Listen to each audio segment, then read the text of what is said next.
Mallett and Michelle on Dripping Springs, hosted by me, Michelle Lewis, and Steve Mallett, Mr. No Cheese, No Onion guy on your sandwich tacos. No fun.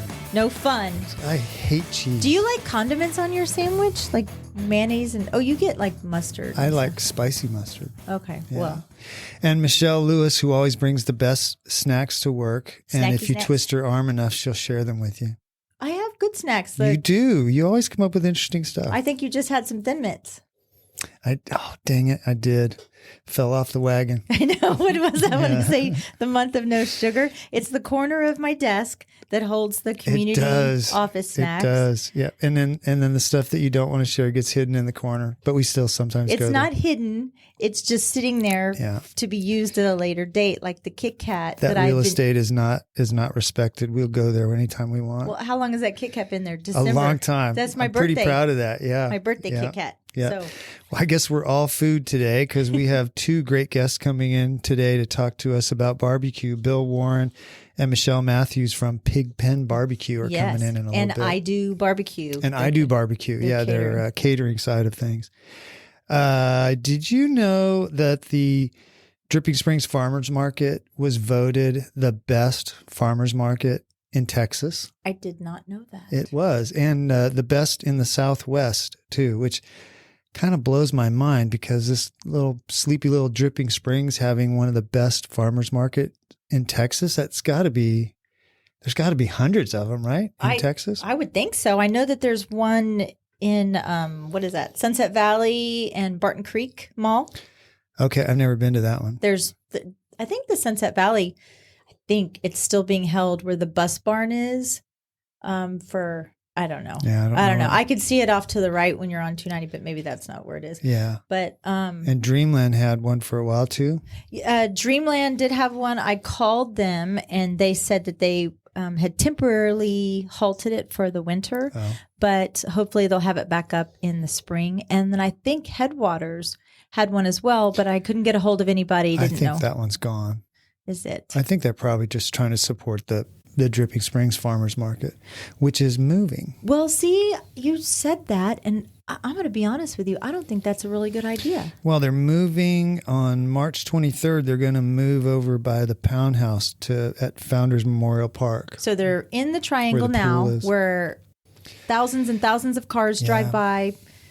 You know, I think they moved to Ranch Park for a little bit too. I don't think that worked either. I'm wondering why they are moving. Is the city making them move, or are they doing it because? You know what? We're going to have the mayor on in a couple weeks, and we'll ask him. Maybe the city has plans to develop the triangle. You know what? The triangle needs help. It does. Our downtown needs help. Yeah, agreed. It's not a good representation of how great our little town is when you first drive in to see that triangle there. No. It looks pretty industrial. Mercer Street has has come along a long way since we moved here. Yeah. But, yeah. Have you ever been to the farmers market? I have. There is a little booth or tent or whatever table there, and she serves Indian / I think Asian food. It's prepared already. You just take it home and warm it up. Take it home, warm it up. It's really, really good. I don't even know what I ordered last time. I just like, that looks good. That looks good. Yeah, and got that. I've got a list of things here that the farmers market says that they have on a weekly basis. Freshest and healthiest homegrown produce, grass-fed and pasture-raised meats and eggs, freshly baked breads and homemade pies, regional honeys, handcrafted jellies and jams, natural soaps and personal care items, delicious snacks and treats, one-of-a-kind crafts, and more. Well, and more. I've gotten spicy ketchup there before because I'm a ketchup connoisseur. And I used to eat ketchup sandwiches when I was a kid. I was that poor. Yeah, it was really good. And ketchup sandwiches and buttered tortillas. And what's the other?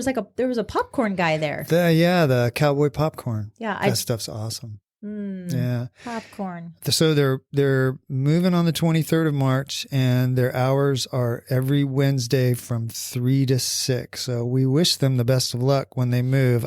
I hope that's not a mistake where they're sort of out of sight, out of mind kind of thing. But you and I should make a point of going to visit. Okay. We will. Let's go do that. Let's go visit. No. So barbecue.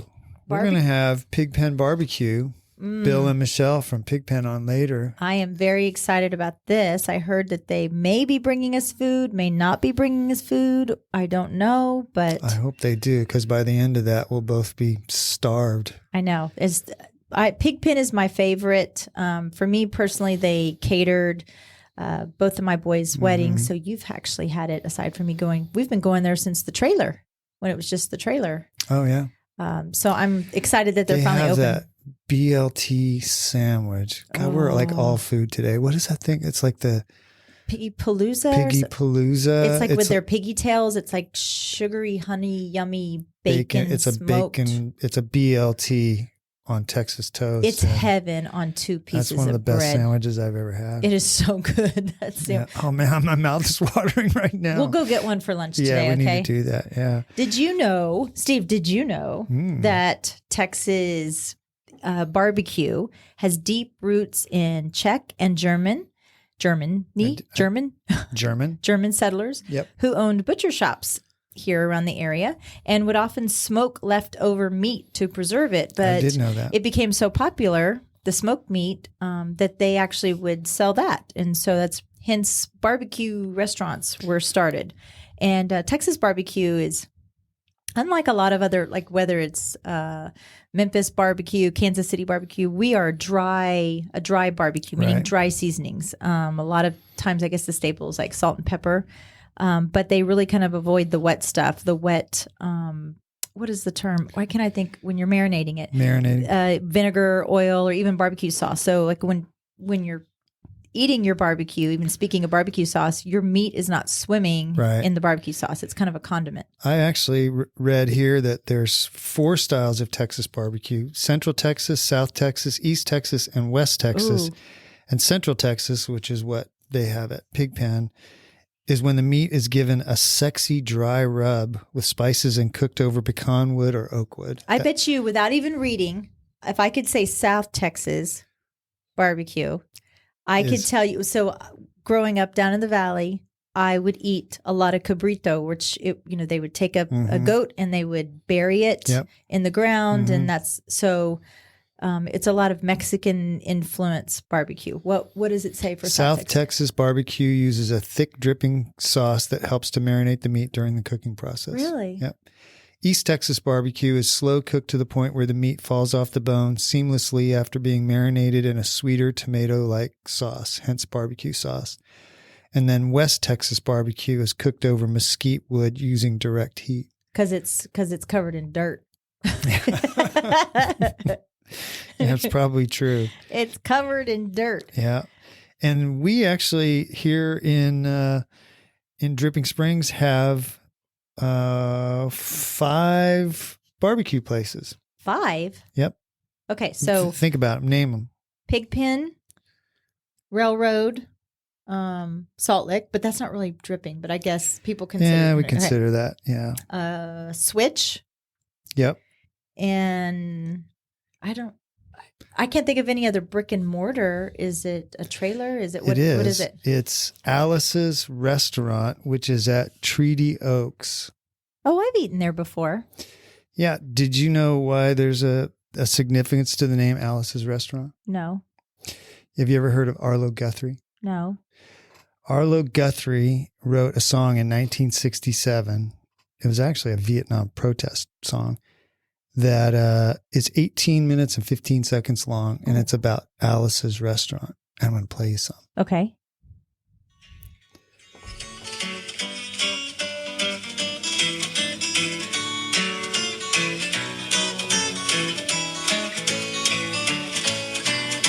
This song is called Alice's Restaurant. It's about Alice and the restaurant.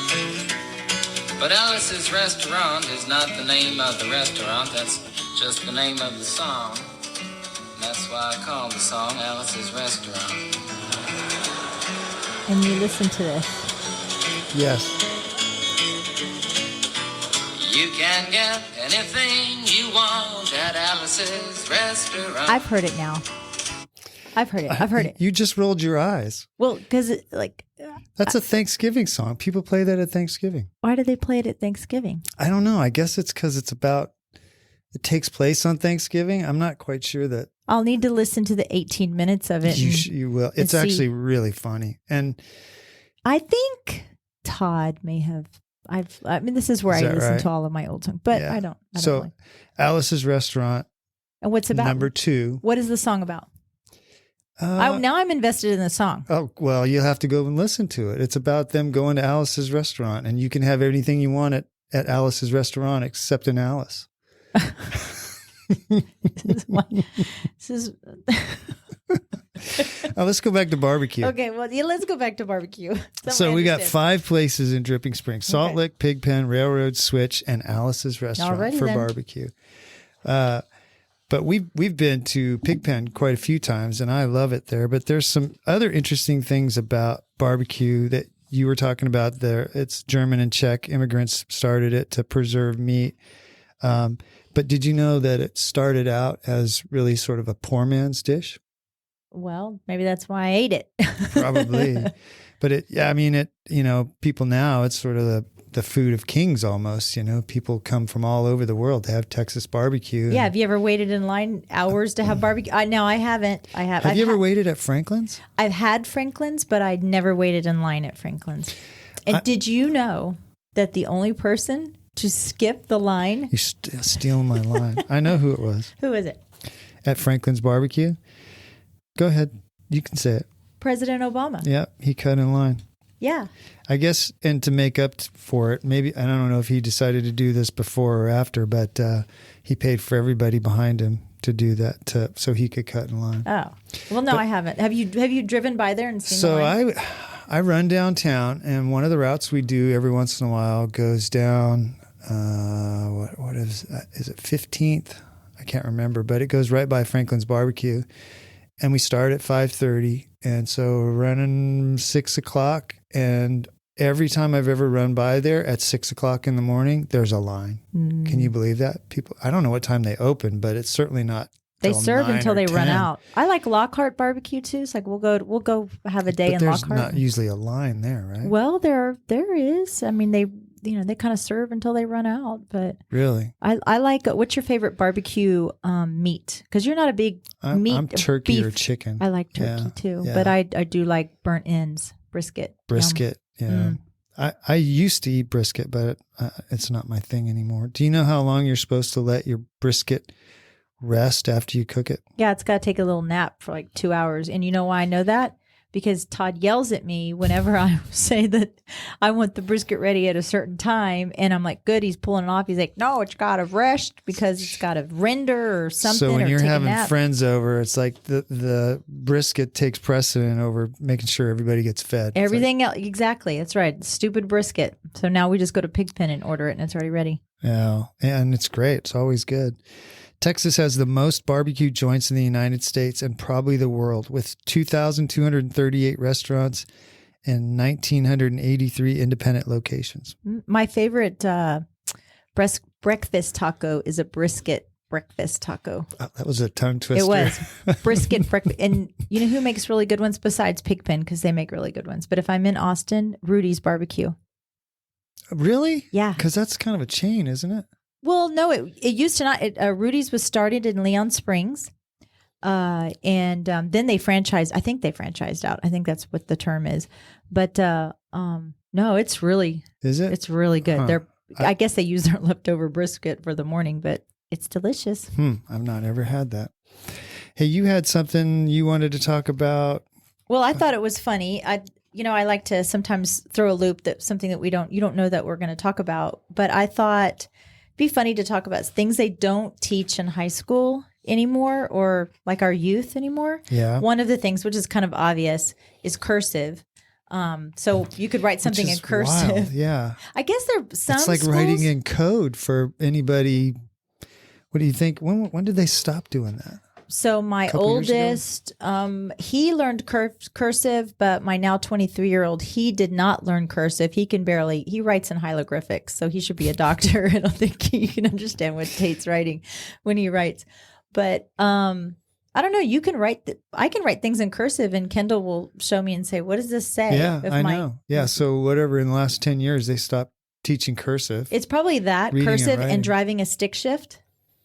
Yeah, who knows how to drive a stick shift I do. anymore? Well, I know. I do too. I don't but- bunny hop either. So one of the other things is either how to handle money or write a check.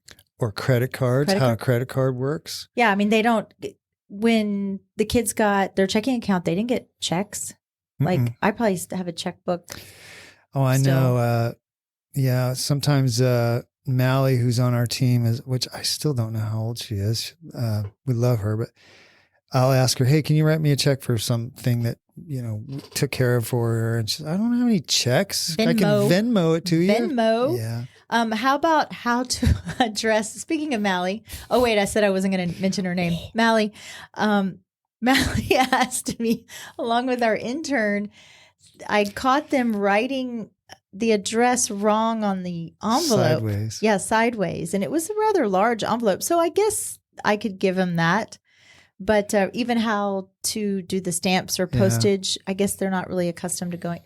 If my kids got a letter in the mail, that was a treat. That's something we need to get back to is handwritten cards. I agree. You're very good about that for our clients. You write handwritten cards. I like to do that. I feel like it's something special. It shows you've taken some time and thought and energy that you put into something. It's not just a quick little note on a text. It's thoughtful. I'm awful about it. For birthdays, I'll either stick it on a Post-it or I'll write it on the tissue paper. Yeah. So one of the other things I thought, which was kind of interesting, conversation. Face-to-face conversations. Yes. I think they don't know when to stop talking, when they need to stop talking, or to look at other adults in the eyes. Look them in the eye. There's a sort of an ebb and flow of a conversation where, I pick up that your voice is lowering and you're slowing down. That means that's my chance to step in and vice versa. And a lot of the kids don't realize that. And so when I, maybe I'm in mid-sentence or they're in mid-sentence, they just keep talking over each other and trying to make their point, and neither one of them gets heard. You know why that is? Because that's years of conditioning going, mom. That's true. Yeah. So this is a big one, and I think I've become guilty of it too, is how to survive without technology. Like we've become dependent on Map, Google. Remember, I just thought of something. Remember when we used to call a number to figure out what the time and temperature was? We used At the tone, the Pacific Daylight Time will be 8:47 exactly. Beep. That anybody under 40 years old, they have no idea what we're talking about. That's what you used to do. Oh, I just got a new watch. I need to set the time. Oh, I'll call the number. It was like 111-0000 or something. And and the lady on the phone would every 10 seconds at the tone, the time will be. What about even using a map? I know. Yeah. We used to go in any convenience store in the country, and there was a rack of maps, of state maps and U.S. maps and city maps, and everybody's glove box was stuffed full of them. I had maps. Yeah, I had, and I would buy the bougie laminated maps. But I remember when I first started working for you, and I was learning how to use the MLS. There was a place in MLS for Mapsco. Mapsco. And so, what was a Mapsco? It was a book. We used to go down to the Board of Realtors. You could buy them in bookstores. Remember those? What's that? Yeah. But you could go down to the Board of Realtors, and they were updated every year. It was like the Bible of the roads. And so you'd go in MLS, and it would say it's Mapsco, page 27, column 7, row H or whatever. And you flip to that page and boop, boop. And then there, find it in that little square. And that's how you'd figure out where to go. Because I'm math challenged, my Mapsco should have just icons, turn right at the Valero. It should. It really should. If you pass the subway, you've passed where you need to go. You know what? The other thing that kids don't really get is some of our sign language from when we were growing up. Like when you're in telephone? A car. Yeah. That's a good one too. Telephone, where you hold up your pinky finger and your thumb to your ear, and that's the telephone call. What are you doing? Or when you're in a car and you want them to roll down the window and you make that roll down the window. What are you doing? I guess we should just make a push the button. So, how about taking a picture, like taking a holding up a picture. camera and clicking the button. Yeah. That doesn't make sense to them anymore. So I didn't think about it in that term. yeah. Now they just hold up an iPad or an iPhone or. Yeah. But they should have a class on stuff that you didn't have to deal with now that you were born in the 2020s or 2000s. I bet there's an exact same podcast going on right now making fun of our generation. Of older people. You know what? Those dumbasses don't know how to do. They don't know what a GIF is. Is it GIF or GIF? Is it a meme or meme? Yeah, meme or meme. I could never say it when it first came out. I was know. like, what is a meme? A meme. It's not a meme. Well, we're going to take a quick little break and we're going to come back, and Bill and Michelle from Pig Pen BBQ are going to join us, and we're super excited to have them. So sit tight and we'll be right back. This show is brought to you in part by the Mallett Integrity Team, serving Dripping Springs, Austin, and the surrounding areas of Central Texas since 2004. When you need the best real estate advice and service, give them a call at 512-829-2062 or email them at mallettintegrityteam.com. Well, we had a little technical glitch, but we're starting over here. We've got Bill Warren and Michelle Matthews from Pig Pen BBQ. BBQ with us. Technical difficulties and vocal difficulties. But, well, thank you guys for being here. Absolutely. We love it. Yeah. You're going to cover a little bit of ground that we already covered, but we're honored to have you here. How did you guys end up in Dripping Springs? So back in 2016, Michelle, have you already been retired? No, I retired in 2016. Okay, so in 2016, we made the decision for Michelle to retire from being a nurse, a registered nurse. And we thought, well, we had started a catering business for weddings. And we thought, well, what's a better place to be than Dripping Springs, because there's nothing but wedding venues out here. So we came out here and looked around for some property. On 290, we found Mr. Cobb's place where he used to live, and bought it from him and turned it into Pig Pen Central. You know, we were just going to do I Do Barbecue out of it. And then we thought, there's too much land here. There's too much going on. Let's make some money. So, well, I thought that. Michelle didn't think that. But so we opened a food trailer, and then invited some more people to come in as a food park. So kind of took off from there. We were pretty much stable. We had, food trucks are transient. They're coming and going, but we stayed there for 4 years. You guys have been pretty busy out there. Y'all had, I guess, chicken wings, pizza, hamburgers. Now there's Betty Mae's, which is Cajun, raspas or snow cones. Yes. And you wouldn't know what a raspa is, do you? That's I don't right. have any idea what a raspa is. But there was you had Mexican food. They had tacos. Razas. Was that Razas? Oh, Yeah. okay. Razas so that's tacos. Razas is where you have tacos at Pig Pen BBQ. Correct. Yeah. Okay, So what gotcha. We knew it was familiar. Yeah, our first food trailer there was Dripping Wings, and I think they're still going out there at One Shot Distillery. I think so. Yeah. And then Raz's was the second one that we had, and he stayed with us the whole time, just plugging along. He's a good guy, hard Food was worker. good. So And he does your breakfast tacos out of Pig Pen in the morning. correct. Once we decided to buy Pig Pen, I didn't really want to mess with the tacos because I had so much going on with barbecue. You got so much yet to do, so much work to do with that. So I approached him, and he agreed to become part of Pig Pen. So he's part of Pig Pen. We do like a little profit share where he gets part of the profits from the morning, and it seems to be working out great. And how long did it take that brick and mortar Pig Pen to get up and going? From the food trailer, it seemed like forever. I was like, when is it opening? The joke was we put forever. a sign up there that said coming soon, and Michelle's like, why don't you go put a sign up there that says no really? It took us about a year and a half. We put in our permits, and with COVID and everything right in the middle of it. I don't know what we were thinking, but right in the middle of it, COVID was going on. Everybody was shutting down. City was shut down. So it was hard to get those permits. It took us about 6 months. And then, of course, I think a couple of days before when we got our permits, the Snowmageddon happened, So all of our vendors, all of our contractors went out and made all the gold that they could while they could. And so that was another 2 months. So it just took us forever. What was one of the biggest surprises in renovating that old Creek Road building? Did you find any Old building code. Oh, yeah.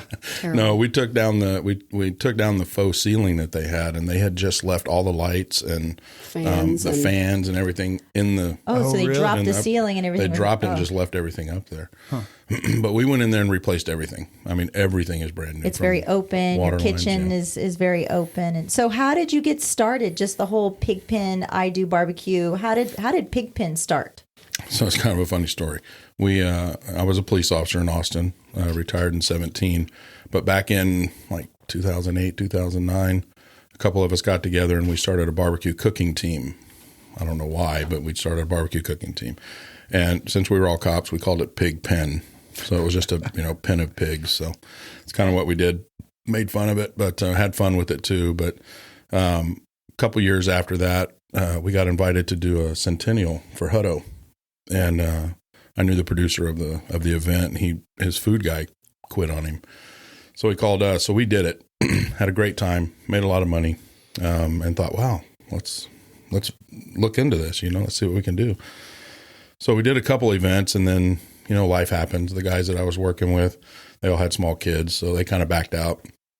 I kept it going. I got a logo made. I did all this stuff, and started getting invited to more events. I wasn't planning on doing this, making money. I bought a food trailer right around the time I met Michelle just to transport all my stuff. I didn't want, this wasn't like a business venture for me. Yeah. It was just more of a, because you were still a police officer at the time with APD. Yeah.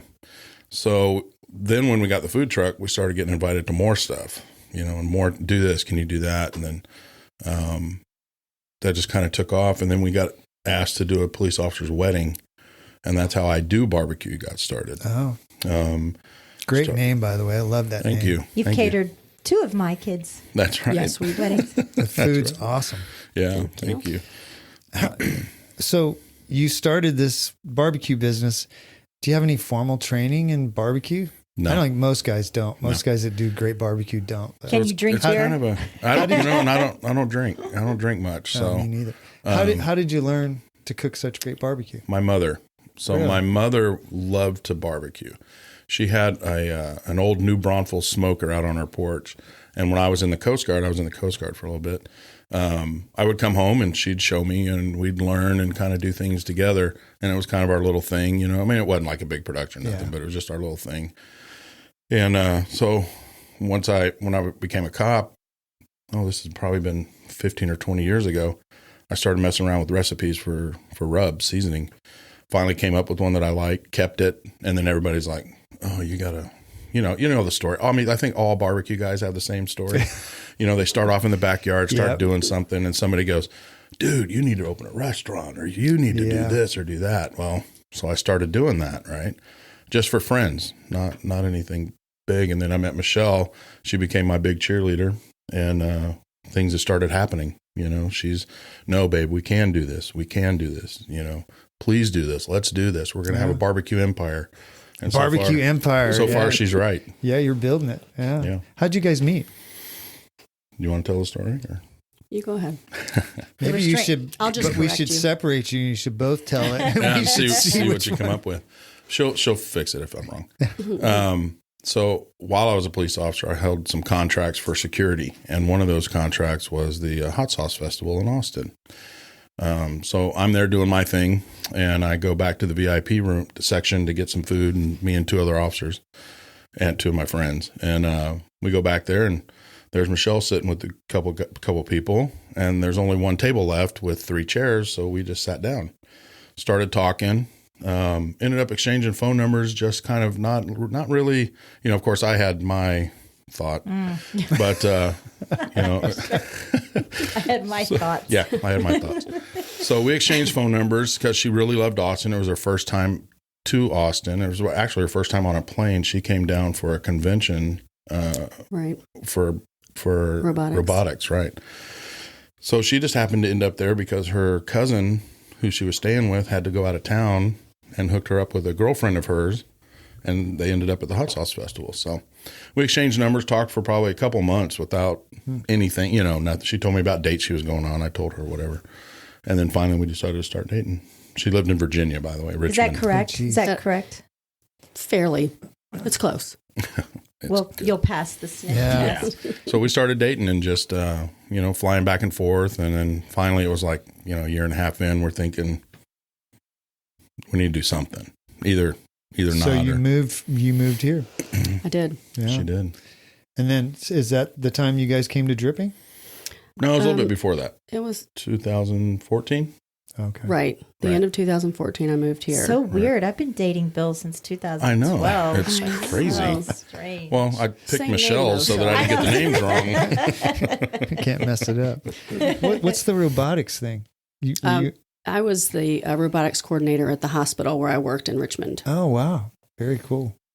You missed that? No, I don't. No, when we talked about her retiring, she's like, okay, I want to retire. Yes, let's do that. No was it second Bill that kept you here in Texas, or was it Texas that kept you here in Texas?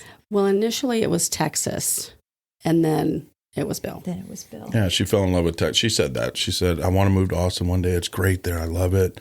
And great of town. course, we started talking, and here she is. Her kids have moved down since, too. Yeah. Her 2 children, so that's awesome. And your grandkids Mm-hmm. are here. And Pretty great. Yeah. if you're at Pig Pen, you'll see one of them sometimes behind the counter. Oh, yeah. Yeah. Oh, yeah, all the time. Yeah. Yes. We have to fight her off the counter.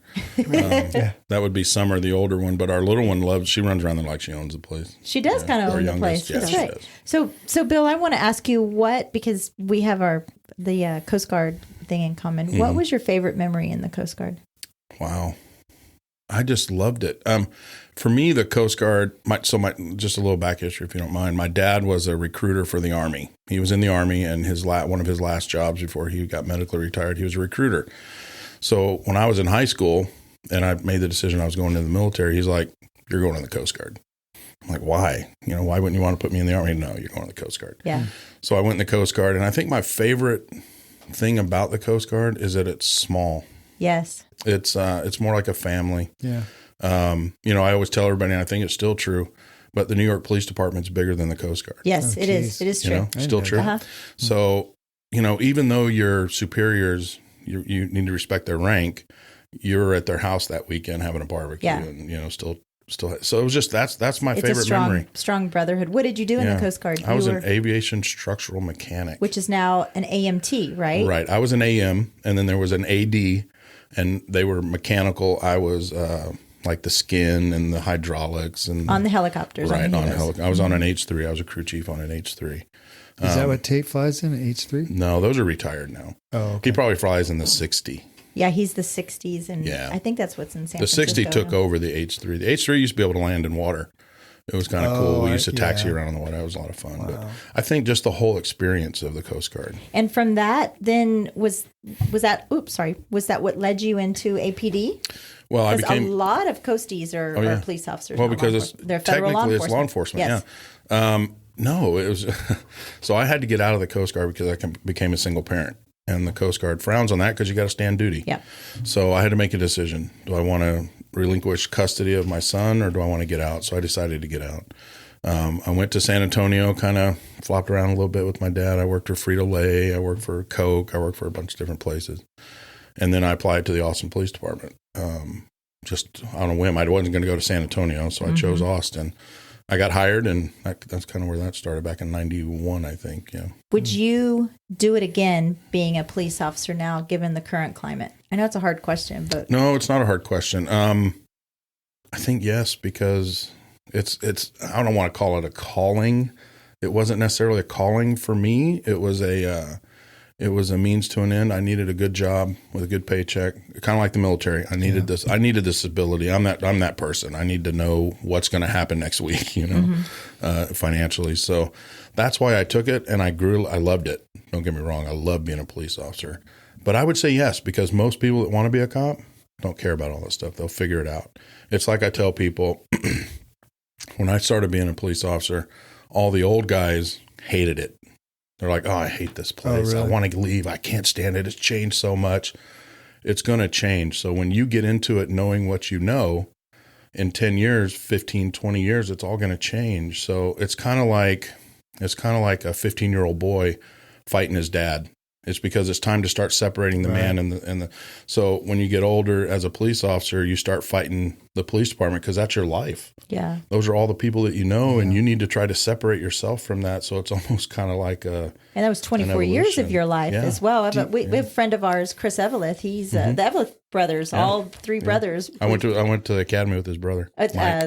Mike. Okay. Do you think it's harder being out in public as a police officer now than it was when you joined the force? I think the perception is. Yeah. I don't. Well, that's what I was going to get at. Yeah, is it the perception or is it actually reality? I think most cops feel like, and I'm speaking out of turn because I'm not there right now, but just what I remember and the people that I still know that are, I think cops actually, they're more upset with the department and with the city council than they are with the public. Because we know it's a handful of people that are causing all the issues, right? Most of the public still buy their lunch, still tell them thank you. Yeah. So no, they still feel connected that way. Mm-hmm. But would I say be a police officer? Yes. If you want to be a police officer, then don't let this little bit. It's going to blow. This will all go away. It's all a cycle. I hope it goes away sooner than later. Me too. Yeah. Let's talk barbecue. I like barbecue. Yeah, I bet you do.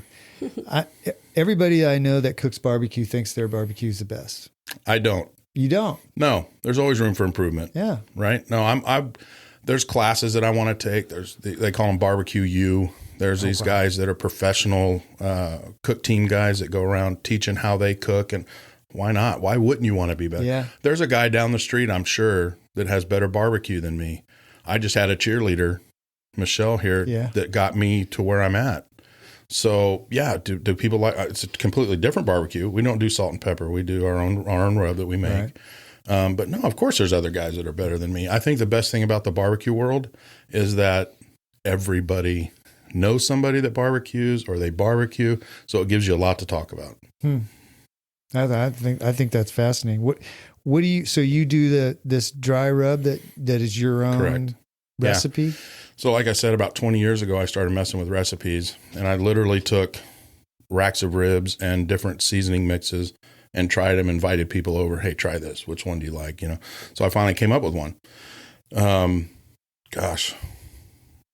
years. Well, right around the time I met Michelle, I told her about the recipe, and she tasted it, and that's a whole nother story about her and the barbecue. But the seasoning I was mixing. So I would go and source it from H-E-B with all these different ingredients, and it was costing me so much money. And I was complaining about it. It was costing me like 80 cents an ounce to make. So she's like, why don't you just call Fiesta Seasoning and get them to mix it for you? Yeah. And I'm like, you got to buy 500 pounds of it. What the hell? I can't do that. So I sent them a recipe. They sent me back a sample, and it was perfect, dead on. So we signed a disclosure. Are they in San Antonio? They are. Yeah. They supply for H-E-B. Funny story. My grandparents owned. They bought citrus out of the valley, and when their warehouse was closing down boxing, they sold it to Fiesta. And so, actually, they were leasing it first, and then Fiesta bought it. So we would go over there, and they were packaging. You remember the little tiny plastic packages? They were packing them in. No kidding. Yeah, the Bolners. So I talked to one of the brothers. I called him. The Bolners are great people. I talked to one of the owners or one of the boner sons. owners. Yeah, the boner owners. So and he sent me the recipe, and he said, "All right, try it. Make sure it's what you want." And of course, I had to order so much, so I just kind of shelved it for a little bit. And then we started getting more and more. We did barbecue stuff, so I called him back up, and we ordered tubs of it. So now we're up to 1,000 pounds every 3 months. Holy cow! That we're ordering this barbecue seasoning with. It comes with a Fiesta label, and it says Pig Pen BBQ on it. It's ours. So eventually we'll start marketing. Does it come in 5-gallon buckets? Or something? I got 25-gallon buckets now. They're huge. Wow! Yeah. Jeez. So Michelle, if you had to design your perfect barbecue plate, from the sides and everything, from the meats to the sides, what is your perfect barbecue plate? Oh my gosh. Well, the brisket is my all-time favorite, the moist brisket. A close second is going to be the pork loin, I think. Pork loin's pretty cool. Pork loin is amazing. And then the sides, I think my favorite is the coleslaw. Yeah, we have a vinegar-based coleslaw, Yeah. so we don't do the mayonnaise-based. Yeah. I'd have banana pudding on there too, because that's a side. It's Yeah. not a dessert. It's Yeah, a it's a side. side. Right. Yeah, we have people that actually come in just for the coleslaw. They're like, we can't find this anywhere. It's just vinegar-based. So When you get a day off, both of you, when you get a day off, where do you go eat barbecue? What's or do that? you? Day off. We don't have a day off. What's the day off? We really don't. So we're open Tuesday through Sunday. Yeah. We're open Tuesday through Sunday. We're closed half a day on Sunday and closed on Monday so that we can give our guys some time to rest. But I forgot where I was going with that. Where else do you Oh, go? where do we go on our days off? Yeah. Sorry about that. We don't go to barbecue. I taste my barbecue on the daily just to make sure it's good, because my son works there and he's kind of where I'm leading him to do the barbecue. And then we have another great guy named Juan that handles all the barbecue. So I just go in there and make sure it's done the way I want it and make sure that it's all tasty and everything. But we just don't go out to barbecue. Yeah. So any tips or tricks that you've learned over the years that some of our listeners that are amateur barbecuers would appreciate? I would say everything in barbecue is about temperature. It's, and you got to watch it, man. You got to watch that temperature because, like with our briskets, we season our briskets the night before, about an hour before we put them on the pit. Here's a good tip. Leads right into a good tip is don't season your brisket or most of the meats too far ahead because the salt content in it will draw the moisture out of it. So if you always hear, let me season this, Overnight. let me season the brisket overnight or something. No, you're just drawing all that moisture out of it. So we don't do that. We do right before, about an hour before, just to give it enough time to bind to it and everything. And then we cook it at 195 degrees for about 12 hours.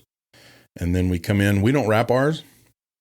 A lot of people wrap theirs to keep the moisture in. We wrap it when it's done and let it sit for about 2 hours.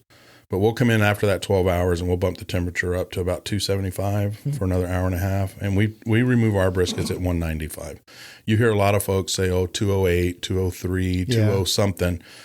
My experience with that is that it keeps climbing and then you're going to start getting a roast. You're going to start getting mush. And something about the fat rendering, right? Yeah, Like the fat's got to render, so you got to leave it on there long enough for that fat to render too. I think the best tip that I could give you is don't put it on too early because it'll dry anything out. Yeah. Do you have a thermometer that goes yeah. in? Yeah. So you're watching each piece of meat. It's his pinky. No. Yeah, I just push it in there. there. I can just tell by looking. No. We do have a thermometer. It's not a thermometer that stays in the meat. So we have it pretty much down to a science where we know exactly what time. Probably don't even have to use a thermometer, but because we're a restaurant and we're serving to people, I'm going to make sure that everything's temped and correct. So if we went today and got brisket at Pig Pen today, when would you have started cooking that? Yesterday at 6:00. So that you do that every night? You yes. Put something. Yes. Every night. What about chicken? You guys do chicken and turkey, right? We do. We have a half chicken that we do. We used to do boneless, skinless thighs at the trailer, but everything's gone up so much, man. I'd have to charge so much for that. It just doesn't make sense. Yeah, well, that was one of the things I was going to ask you about is how much you guys cook each week and what's been happening with food prices because it's gone through the roof. Food prices are crazy right now. Barbecue just says market price. Yeah, almost to that point now, and it's sad because barbecue started out as the poor food, right? It started out as the trash food that nobody wanted, and then someone figured out how to make it. And now we're paying $5 a pound for raw brisket. The expense is crazy. It's hard because you get people coming in and they want to eat lunch there every day, but it's going to cost them $12-15 for a minimum. And it's hard to explain to folks that I went from paying for a box of, I'm probably giving my secrets away, but for a box of boneless, skinless thighs, there's about 80 pieces in there. And I went from paying $60 to almost $130 a case. More than double. Yeah, so I can't use thighs. I would love to. Everybody loves them. All of our old customers come in. They're like, "Hey, man, where are those thighs?" And I'm like, "Dude, I'd have to charge you $25 a pound for them. I can't do it." Why are the thighs so much more? It's because just like of all the work. Oh, and chicken wings too, right? Like, I mean, chicken wings are that way just because everybody wants them. But they're delicious. They are. The boneless, skinless thighs are because somebody touches them. So there's a guy taking all the bone out, taking the skin off, doing all that stuff. That's why those are so expensive. Yeah. Wow. That's interesting. So you guys do turkey. We do. We do a And- turkey breast. So when do you start cooking that? If we were going to have that for lunch. It's about 5 hours. Okay. So we start about 6 o'clock. We put our ribs on at 6. We put our turkey on. Chicken goes on. Chicken's only about 2 hours. So we'll normally do that about 8:30, 9 o'clock. These are all in the smoker. All in the and smoker. the smoker is at the restaurant? Yes, we have a back porch with 2 smokers in it. Okay. And you're still on a limited menu right now? Or are you guys going to We start pretty much doing have everything. I just haven't taken the tape off of the jalapeno mac and cheese. or the broccoli salad? Or you We're not going to have that. We can't source it anymore. Yeah, we can't source the material for it anymore. It's crazy. The food supply chain is just you- chaos, isn't it? So we're It's having terrible. so much trouble finding to-go boxes or cups. I've heard that. Straws, it's like anything. Everything. Yeah. And, I'm trying really hard not to have to put a tax or for the lack of a better word, a surcharge for to-go orders. It's just eating us up. We only have one cup. We have a 20-ounce cup, and then we have these little water cups, and everybody looks at you like you're crazy when you hand them a water cup. That's 2 all I sips of got. water, That's all I have. Yeah. What do you love about the barbecue business, and what do you dislike about the barbecue business or the restaurant business? So that's a loaded question because they're all different. What do I love about the barbecue business? I think that just what I said earlier is that everybody knows somebody, or you do it, or somebody does it very well, and it gives you something to talk about. Yeah. It gives you something. No, my chicken's better. Oh no, my chicken's better. But it always brings everybody together, and I think that most people in the barbecue business are extremely friendly, are extremely nice to each other. There's another barbecue place here in town. I'm not going to promote him, but I hope he does well. I hope he makes it. There's enough room for everybody. Salt Lake, I hope they do fine too. Mm-hmm. I hope everybody does well. And if they need anything from me, come find me because I'll give it to you. That's cool. I'll help you. And that's what everybody in the barbecue business does. Yeah. That's what I like about it. What I don't like about it, I can't come up with anything. No, Maybe just the time that it takes to make it. You got to touch it 150 times. Yeah. In a normal restaurant, you have food that you make, you touch it once, you make it. Here we're seasoning, we're trimming, we're doing this, we're doing that all the time. And it's nonstop. Yeah. Are you it's like still a machine. Experimenting with new stuff? All the time. All the time. Yeah. Yeah. Because you got to improve. You got to improve or you're going to be left behind, right? I think that's key, especially in Dripping Springs, because we don't have a whole lot of places to eat. If you're not changing something or adding something on the menu once in a while that people can try, they get a little burned out. Stagnant. Yeah. We've seen a couple restaurants come and go because they've kept the same menu for 5 years. Right. And yet after you kind of gone through it and had everything twice, you're like, well, let's go someplace else. Well, it seems right now you also have a good loyal staff back behind there. Oh my word, we're so blessed. With the staffing shortages also, that's part of the We're problem. blessed. I'm not going to lie. Everybody in there is amazing. We have 22 I think. employees. We have the best staff. Wow. We have 22 employees. We went from Michelle and I in the trailer to now trying to figure out how to do all this 22 people thing. Yeah. It's crazy. That's Managing probably one of the people is worst hard. parts is managing people, I think. Yeah. Bringing Even that though up. you love them, it is hard managing. Somebody's sick, very hard. somebody's got some issue going on. Yeah. Yeah, it's hard keeping up with everybody. Yeah. Have you had any celebrities come in and buy where you guys were behind the counter and went, oh, look who's here? That's a great segment. That's awesome. So Me, of course. Yeah. besides Michelle, Michelle's here. besides Michelle Lewis, yeah. So I'm standing behind the counter one day, and I think it was a Friday or something. We were after we opened. relatively busy. No, it wasn't. I think it was a little bit later than that. But anyway, we're relatively busy, and I'm kind of there just being Mr. Hey, how y'all doing, guy. Welcoming everybody and all that stuff. So I'm behind the counter by one of the registers, and I look up and I see this line has grown exponentially. There's like 12 people in line, And outside. and outside, and in the middle of that line is Jesse James, and I'm like, I grew up I love cars, so that's one of my hobbies is old cars, and so of course I watched his first show. I watched, and so anyway, I recognized him right away, and I'm like, You started crying. I went around telling everybody, We made it. We made it. it's Jesse James. So of course, me being me, I go out to greet everybody and thank them for their patience. And planted that's a what big I'm old doing. kiss on him. Yeah. No, here's what I did, and I did this not because I'm trying to be like, oh, I don't want Jesse James to know who I am, or I don't want him to know that I know him.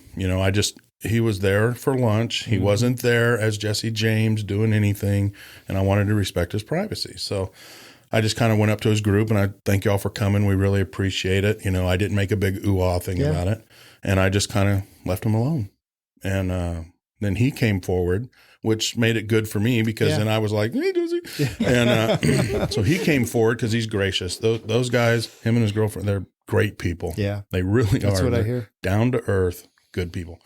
So he comes up and we start talking. I had surgery on my that was arm. when you had your arm surgery. Yeah. didn't So he's like, hey, what'd you do to your arm? You know, so I told him and all that. And they went and sat down, and his representative stayed up there and paid for all the food. So we took it all over to him, and I told the representative, I said exactly what I'm telling y'all. You know, I was like, I didn't want to make a big deal out of it, but oh my God. And she's like, well, come over and get a picture. And I'm like, no, I don't want to. I'm not that guy. Yeah. I'm not going to take a picture and post it. I'm not going to do that stuff. That's not who I am. And she's like, no, he'd love to take a picture with you. Wow. So I went over, and they were sitting at the back at the Texas tables there. And I said, hey, man, I said, you know, I don't want to bug you, but she said it'd be okay if I got a picture with you. And he's like, yeah, let's take a picture. Wait, I'm going to make sure the food's good first. So you got your picture. So I did get a picture afterwards. He's on our dream sheet of having on our podcast. Woo, well, when I see him, I'll mention it. He is this dude. I'm telling you, we've only had a few interactions with him and his girlfriend, but they've all been nothing but positive. And I think they've been into the store 4 times or 5 I've times. I've seen him around town in other restaurants, and I hear from the people that work there that when police officers come in or constables or sheriffs, he's always paying for their food. He has a persona on TV. Of course, that's his persona, and maybe to a point, maybe he does still have that. But this dude is the most down to earth, gracious. Doesn't want anything from anybody. Yeah. He's not expecting anything from anybody. And it just makes you want to do more for him, Sure. So, yeah. Good guy. You said old cars in your fun column on our sheet. Yeah. Old cars and Falcons. And Michelle said, ooh, the Falcons football team? I said, no, I don't think that's what he's saying there. The Falcons have a football team? No. So back to my mother. She gave me a car when I was 14, and it was a 63 Ford Falcon Ranchero. So when I was 14, I got this car, and I was in Kansas. Is that the one that looks like an El Camino? It does, yeah. Okay, yeah. I didn't just know smaller. They did that. Okay. What was it again? I'm gonna look it up. It's a Ford Falcon Ranchero. Okay. 63. They're different. So I was in Kansas living with my dad. She lived in Texas, and she sent me 3 Polaroids of this car that was for my birthday. And I still have those Polaroids, but she sent me. I'm sure you have a bunch of Polaroids. I do. Oh, look at that. A whole bunch of them. That's sweet. So see the white one right there? That's exactly what mine looks like. I love the front end on that. So she gave that to me when I was 14, and I still have it. Is it sit out by your restaurant sometimes? No, it's getting fixed right now. I'm having all new suspension and everything put in. Joe Godin. Joe, I saw it at his place. Yeah, that's where I saw it. I met Joe 20-something years ago at a Falcon event. Okay, yeah. When you pointed it out, I was like, God, I've seen that somewhere around here. Yeah, he had just had neck surgery, so I'm going to go pick it up and take it somewhere else. But Joe's a good guy. He's the smartest dude I know with cars. Yeah, that's what I hear. Yeah, he seems like a really fascinating guy. He is he'd be a good person to have on here. Yeah, too. Just we definitely want to do that. General person. He's amazing. Yeah, his story is something else. What's your big picture plans with Pig Pen?